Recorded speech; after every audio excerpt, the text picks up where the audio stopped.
Scary telling.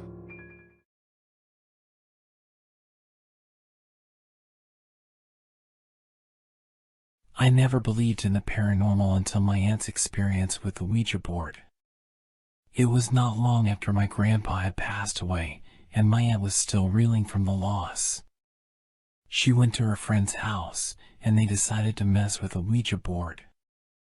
At first, nothing happened. They asked a few questions, but the planchette remained still. But then, suddenly, it began to move on its own. My aunt and her friends were shocked when they realized that they had made contact with my grandpa. He answered their questions, and they were amazed by the accuracy of his responses. But things took a dark turn when there was a knock at the window. When my aunt and her friends looked over, they saw my grandpa standing outside, dressed in his old deputy uniform. At first, they were thrilled to see him, but then they realized that something was wrong. My grandpa had passed away years ago, and there was no way that he could be standing outside that window. They tried to ignore him, but he wouldn't go away. He continued to wave at them, and my aunt could see the sadness in his eyes. It was like he was trying to tell them something. My aunt and her friends were too scared to move, so they sat there, frozen in fear. Eventually, my grandpa disappeared, but the memory of his visit lingered with them. From that night on, strange things began to happen to my aunt. She would hear knocking at her door in the middle of the night, and sometimes she would wake up to find her room freezing cold. But the scariest thing was what happened when she went to visit my grandpa's grave. As she was walking through the cemetery, she saw a figure in the distance. It was my grandpa, dressed in his deputy uniform. At first, she thought it was just her imagination, but then the figure started to move towards her. She tried to run, but her legs wouldn't move. The figure got closer and closer until it was standing right in front of her. My aunt could feel the cold emanating from the figure. It was like she was standing next to a block of ice. She tried to scream, but no sound would come out.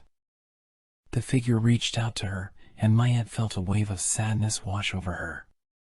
It was like my grandpa was trying to tell her something, but she couldn't understand. Eventually, the figure disappeared, but my aunt was left with a deep sense of unease. She knew that something was not right, and she couldn't shake the feeling that my grandpa was trying to communicate with her from beyond the grave. Over the next few weeks, my aunt began to research the paranormal, hoping to find some answers. She stumbled upon an old legend about a deputy who had died under mysterious circumstances.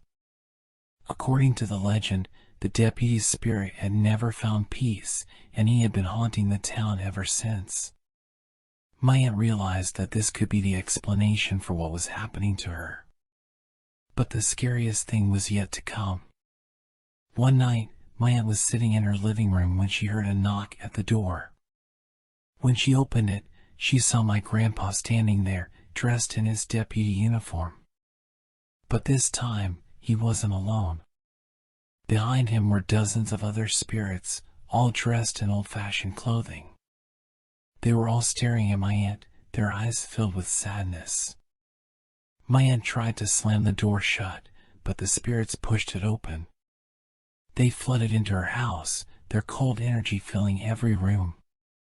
My aunt tried to run, but she was surrounded. She could feel their presence all around her, and she knew that she was trapped. As the spirits closed in on her, my aunt realized that she was going to die. But then, something strange happened. The spirits began to fade away, their energy dissipating into the air. My aunt was left alone, confused and frightened. She didn't know what had just happened, but she knew that she had narrowly escaped death. After that night, my aunt never experienced any paranormal activity again. She moved away from the town, hoping to leave the memories of that night behind. But even now, years later, she can still remember the cold touch of my grandpa's hand on her shoulder. And she knows that the spirits are still out there, waiting for someone else to make contact with them.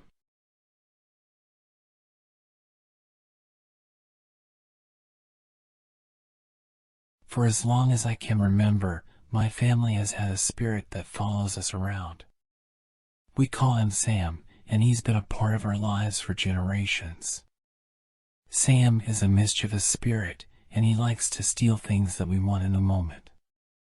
It started with my great-grandma, who first encountered Sam when she was a young girl. She woke up one morning to find that her favorite toy was missing. She searched high and low but couldn't find it anywhere. Just as she was about to give up, she heard a voice whisper, "Check under your bed." When she did, she found her toy sitting right there. After that, Sam became a regular part of our family. He would take things that we wanted, but they would always turn up again in the next place we looked. At first, we were all a little scared of Sam. It was unsettling to have a spirit following us around and taking things. But over time, we got used to him. We even started to talk to him like he was a member of the family. Whenever we were missing something, we would say, "Okay, Sam, give it back, please." And sure enough, whatever it was would turn up again in the next place we looked. But as I got older, I started to wonder about Sam. Where did he come from? Why was he following us around? And most importantly, what did he want? One night, I decided to do some research. I scoured the internet, looking for any information I could find about spirits that steal things. And that's when I stumbled upon something that made my blood run cold. According to legend, there was a spirit called a Tomb that was known for stealing things from humans. The Tomb was said to be mischievous and playful, but it could also be dangerous if it was angered. The more I read about Tomtes, the more I realized that Sam might not be as harmless as we thought. What if he wasn't just stealing things because he thought it was funny? What if he had a darker purpose? My suspicions were confirmed a few weeks later when my little sister went missing. We searched the house from top to bottom, but we couldn't find her anywhere. That's when I remembered something my great-grandma had told me. She said that Sam was always watching over the women in our family, protecting us from harm. I knew that Sam had taken my sister for a reason, and I was determined to find out what it was. I decided to try something that I had never done before. I spoke directly to Sam. "Sam," I said, "I know that you took my sister. I need you to bring her back." At first, there was no response. But then I heard a faint whisper in my ear. "Follow me." I did as he instructed, and he led me to a secret room in the basement that I had never seen before. Inside, I found my sister, unharmed and fast asleep. But that wasn't all. In the corner of the room, I saw something that made my blood run cold. It was a small altar, covered in candles and strange symbols. It was then that I realized that Sam was not just a mischievous spirit. He was something much darker, something that had been watching over our family for generations. I knew then that we had to be careful. We had to be sure never to anger Sam, never to cross him in any way. Because if we did, who knew what he would do? As I left the secret room, I couldn't shake the feeling that Sam was still watching me. I felt his presence everywhere, lurking in the shadows. Over the next few days, strange things started to happen in the house. Doors would slam shut on their own, objects would move by themselves, and I would hear strange whispers in the dead of night. It was like Sam was trying to send me a message, trying to tell me something important. But I couldn't figure out what it was. Then, one night, I had a nightmare. I dreamt that I was back in the secret room, and Sam was standing before me. He was taller than I remembered, his eyes blazing with an otherworldly light. "Who are you?" I I asked. I am the guardian of your family, he replied. I have been watching over you for generations, keeping you safe from harm. But why do you steal things? I asked. I take only what I need, he replied. And what I need is the love and devotion of your family. Without it, I cannot protect you. I woke up in a cold sweat, knowing that Sam was not to be trifled with. He was a powerful spirit, one that demanded respect and reverence. Over the next few weeks, I did everything I could to show Sam that we loved and respected him. I left offerings at his altar, spoke to him every day, and did everything I could to make him happy. And slowly, the strange occurrences in the house started to subside. Sam seemed to be at peace, content that we were showing him the respect he deserved. But even now, years later, I still feel his presence in the house. I still hear whispers in the dead of night, and I know that Sam is still watching over us, protecting us from harm. I just hope that we never anger him, never cross him in any way. Because if we do, I fear that we will face a fate worse than death.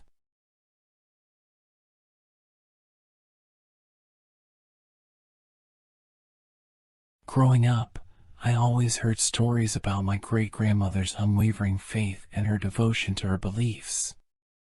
So when she passed away, her family held a memorial service at her home to honor her memory.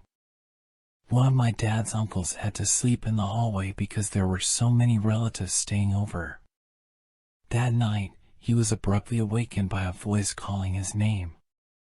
He immediately recognized the voice as that of my great-grandmother, who had passed away a year prior.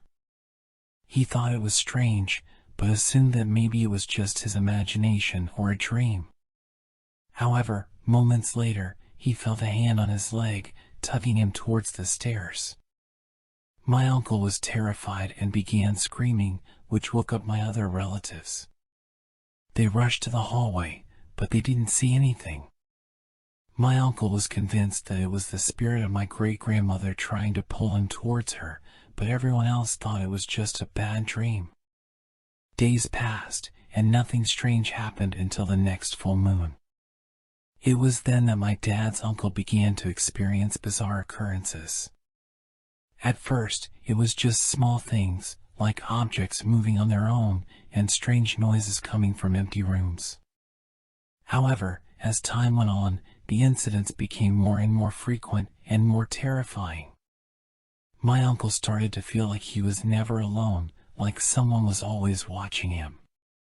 He would wake up in the middle of the night, feeling like there was someone standing at the end of his bed, watching him sleep.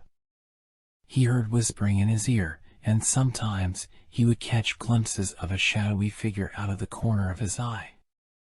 My uncle's behavior became erratic, and he began to lose weight. His friends and family were worried about him and urged him to seek help, but he refused. He was convinced that he was being haunted by my great-grandmother's spirit, and that he was the only one who could solve the mystery. One night, my dad's uncle decided to confront the spirit head-on. He gathered up all of his courage and set up a small altar in the hallway, complete with candles and incense. He began to chant, calling out to my great-grandmother's spirit, begging her to reveal herself. For a few moments, nothing happened, and my uncle began to feel foolish. But then, suddenly, the air grew thick and heavy, and he felt a cold hand on his shoulder. He turned around, expecting to see the ghostly form of my great-grandmother, but instead, he saw something much more terrifying. A dark, shadowy figure was standing in front of him, with glowing red eyes that seemed to pierce through him. My dad's uncle was frozen in fear, unable to move or scream. The figure approached him, and my uncle felt like he was being suffocated by an oppressive force. He couldn't breathe, and he couldn't move. Finally, the figure vanished, and my uncle was able to breathe again. He immediately packed his bags and left the house, never to return. He never spoke of the incident again, and no one knows what truly happened to him that night. To this day, my family still tells the story of my dad's uncle and the haunted hallway. Some believe that it was the ghost of my great-grandmother trying to communicate with her family from beyond the grave. Others believe that it was something much more sinister and that my uncle was lucky to have escaped with his life. Whatever the case may be, one thing is for sure: the memory of that night will haunt my family for generations to come.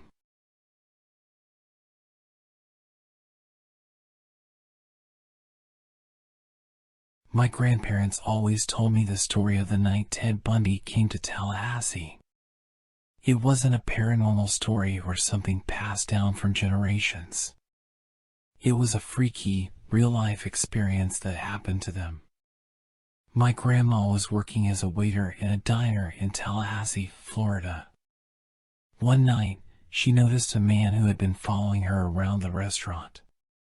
She tried to ignore him and hoped he would leave, but he didn't. He followed her all the way back to their house. My grandma was terrified, and my grandpa went outside with his shotgun to confront the man. The guy freaked out and took off, but my grandparents were on high alert for the next few days. They locked their doors, closed their windows, and made sure they were safe. They were just glad the incident was over, or so they thought. A week later, they were watching the news when they saw a report on a serial killer named Ted Bundy. They saw his picture, and it was the same man who had followed my grandma back to their house. My grandparents were in shock. They couldn't believe that they had come face to face with one of the most notorious killers in history. They were scared, but they also felt lucky to have survived the encounter. But the story doesn't end there. A few nights later, my grandparents were awakened by strange noises outside their house. They heard footsteps, and then they heard someone trying to open their front door. My grandpa grabbed his shotgun and went outside, but there was no one there. They thought it might have just been their imagination, but they couldn't shake the feeling that they were being watched.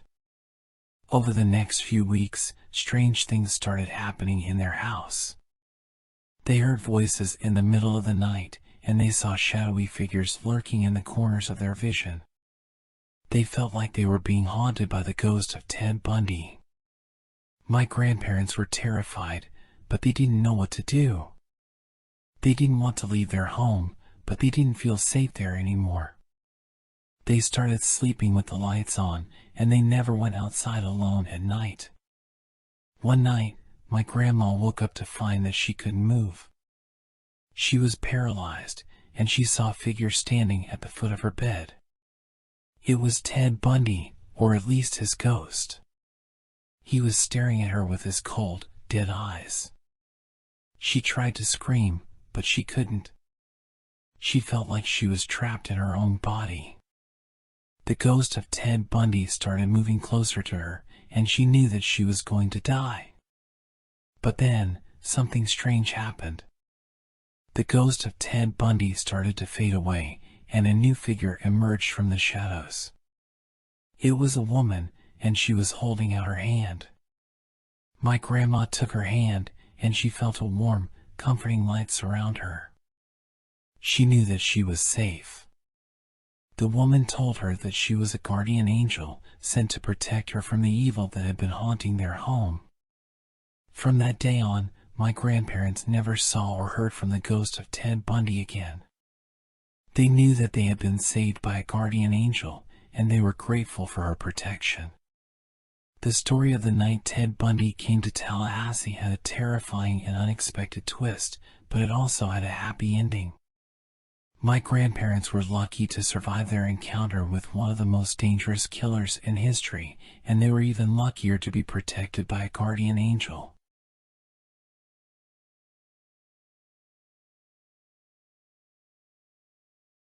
It's been 2 years since that night, but the memory of it still sends shivers down my spine. It was like any other night. I was half asleep when I felt a strong tug at my legs, as if someone was trying to pull me off my bed. I woke up with a start, gasping for air, and I couldn't shake off the feeling that someone, or something, had just tried to take me away. It was so terrifying that I couldn't go back to sleep, and I spent the rest of the night staring at the ceiling, trying to make sense of what had just happened. I tried to convince myself that it was just a nightmare, but the bruises on my legs told a different story. The next morning, I told my mom about what had happened. She listened intently, but when I was done, she looked at me like I was crazy. She told me that she didn't remember any coughing fit, but she did have a strange dream. In her dream, she saw the devil trying to pull me away from her. I couldn't believe it. Was it just a coincidence, or was something else at play? I started doing research on the internet and found stories of similar experiences. People who had been pulled from their beds by an unseen force, only to wake up with bruises and no explanation. Some of them even claimed to have seen a dark figure standing at the foot of their bed. I couldn't shake off the feeling that something was watching me, waiting for the right moment to strike. I became paranoid, checking my locks multiple times a night and sleeping with a Bible under my pillow. One night, I woke up to the sound of whispers. It was like someone was talking in my ear, but I couldn't make out what they were saying. I turned on the light, but there was no one there. I was alone in my room. The whispers became more frequent, and every time I heard them, I felt a cold breeze on my neck. It was like someone was breathing down my back. I started to lose sleep and became a shadow of my former self. I was tired all the time, and my grades started to slip. One day, I decided to visit a local priest. He listened patiently to my story, and after a moment of silence, he told me that I was not alone. He had seen cases like mine before, and he believed that I was being tormented by a demon. He performed an exorcism, and for a while, things seemed to improve. The whispers stopped, and I could sleep through the night. But it didn't last long. The demon returned, more powerful than ever. I couldn't take it anymore. I was living in constant fear, and I didn't want to be a burden on my family. I made the decision to leave home and seek help from a more experienced exorcist. It was a dangerous decision, but I felt like I had no other choice. I left home in the middle of the night, without telling anyone. I went to a small town where I had heard of a renowned exorcist. I told him my story, and he agreed to help me. The exorcism was intense. It lasted for hours, and I could feel the demon fighting back. But in the end, we won. I was finally free from the demon's grasp. It's been a year since that night, and I'm finally able to sleep peacefully. But the memory of the demon still haunts me. I know that it could come back at any moment, but I'm ready to fight it. I know that I'm not alone, and I have faith that I will prevail.